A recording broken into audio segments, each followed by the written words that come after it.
Hello बच्चों, चलिए प्रश्न को पढ़ते हैं। वैद्युत द्विध्रुव क्या है? चलिए सबसे पहले हम लिख लेंगे मूल अवधारणा।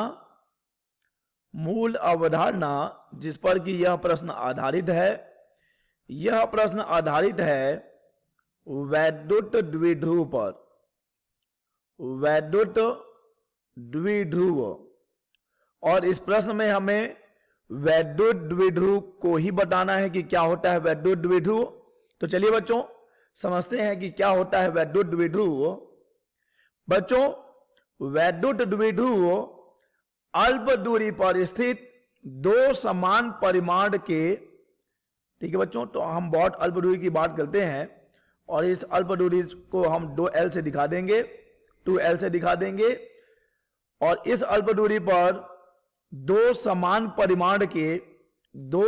परिमाण के विजातीय आवेशों के निकाय को वैद्युत द्विध्रुव कहते हैं।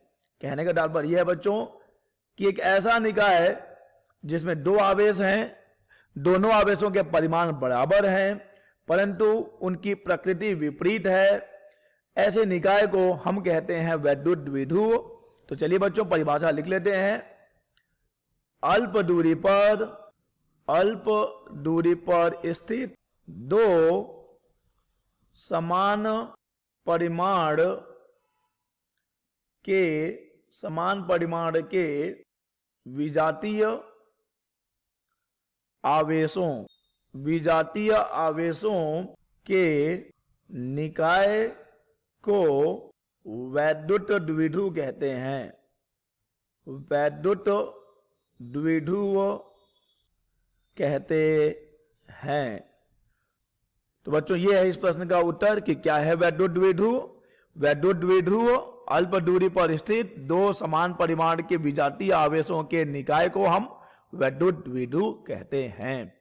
आशा करते हैं बच्चों आपको यह प्रश्न समझ आया होगा। धन्यवाद।